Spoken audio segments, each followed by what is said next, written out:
Satu, dua, tiga. Oke, halo, perkenalkan kami dari kelompok 4 dari kelompok sumber daya alam. Perkenalkan saya Selina Alvina.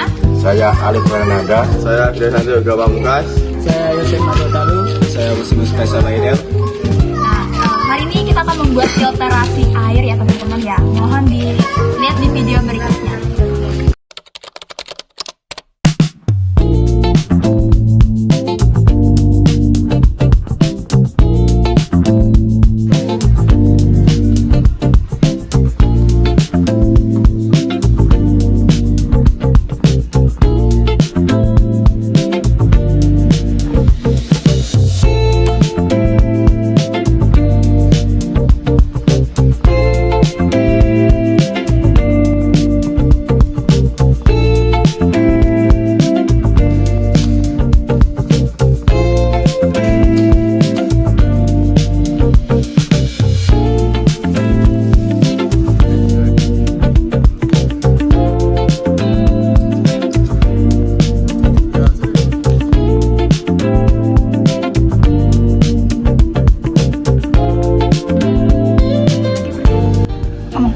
Perbedaan air setelah difilterisasi dengan sebelum difilterisasi ya, sangat jauh berbeda, sangat better. Yang kanan berdebu air tanah, yang kiri setelah difilterisasi.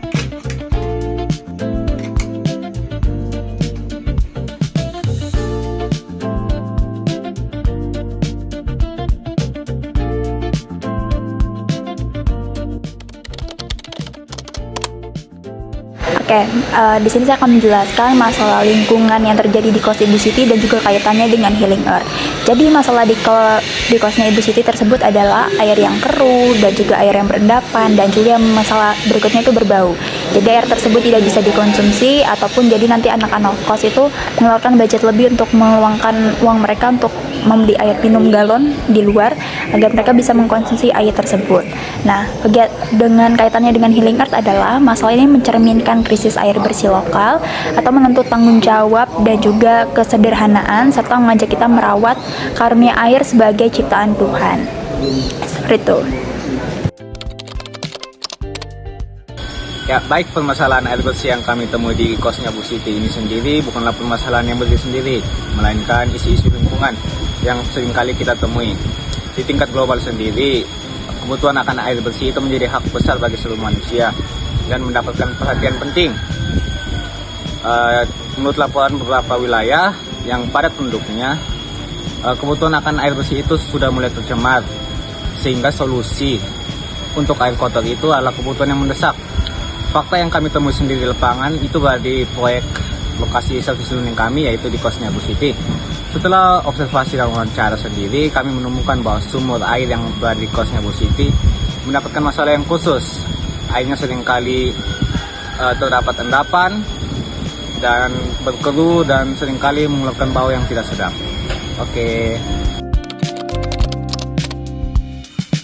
Oke, baik. Jadi alasan kelompok memilih lokasi tersebut adalah yang pertama, lokasi tersebut dekat dengan tempat tinggal kami semua, yaitu ada yang tinggal di Seturan, di Concat, di Paingan. Kami memilih lokasi tersebut yaitu bertepatan di Paingan, di kos Bu Siti. Alasan yang kedua yaitu di saat kelompok melakukan observasi di kos Bu Siti itu terdapat beberapa penghuni kos yang mengeluh terkait air yang kotor, kurang bersih, air yang tidak layak dipakai. Berikutnya adalah tujuan kegiatan dan juga kaitannya dengan UAP keempat atau UAP yang keempat. Ya, tujuannya kita adalah membuat filterasi air dengan bahan yang sederhana yang dapat dicari di mana-mana, yaitu menggunakan spons, dakron, kerikil, dan juga menggunakan arang aktif yang sudah dicuci agar arangnya itu bisa menyerap bau, jadi biar bisa lebih dikonsumsi juga. Nah, untuk alat-alat tersebut kita membuat filterasi air secara sederhana yang ditujuannya untuk mengurangi bau, untuk mengurangi kotoran, dan juga mengurangi berwarna dari air tersebut agar bisa dikonsumsi dan juga bisa dimanfaatkan dengan sebaik-baiknya kepada anak kos. Nah, untuk masalah tersebut kita juga sekaligus mengedukasi anak-anak kos untuk cara membuatnya, lalu cara mereka cara membuatnya, terus cara merawatnya, dan juga cara mereka untuk menggantinya itu seberapa bulan sekali. Nah, untuk kaitannya dengan UEP keempat adalah kegiatan ini aksi nyata merawat rumah kita bersama dengan solusi murah, berkelanjutan, dan juga melibatkan komunitas kecil sesuai semangat Yesuit untuk rekonsiliasi dengan ciptaan dan keadilan ekologis seperti itu. Baik, tentunya kami pada capaian untuk proyek service learning pada kelompok kami yaitu terdapat perubahan yang cukup kontras tentunya pada air yang sebelumnya terasa keruh dan berbau. Pada selesai proyek ini airnya sudah cukup baik, lumayan jernih atau cukup jernih dan tidak berbau, dan tentunya cukup layak untuk digunakan untuk keseharian pada penghuni kos Ibu Siti di Mainan.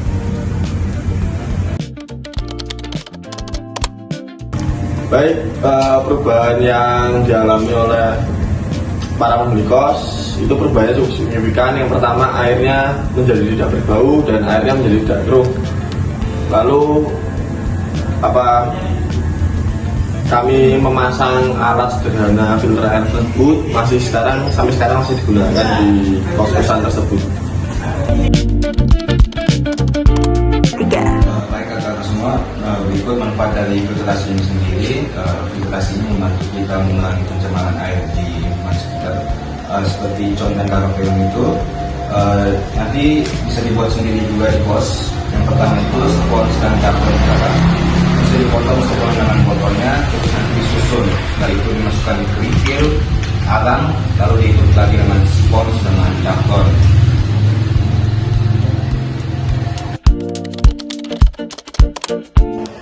Halo, selamat sore teman-teman. Perkenalkan saya Gio, saya Putu.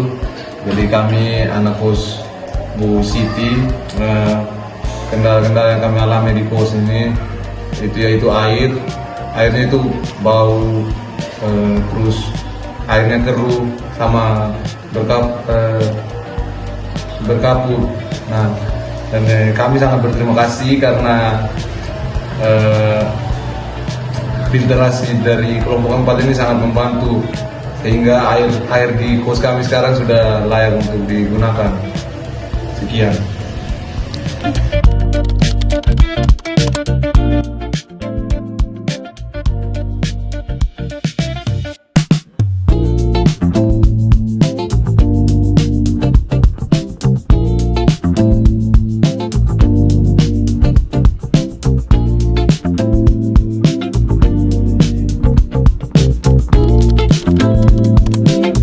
Saya Ibu Eha Siti Julaiha, pemilik kos. Tadinya air di sini itu kotor. Alhamdulillah kedatangan anak-anak kos di sini sekarang alhamdulillah merasa terbantu. Airnya jadi bersih dan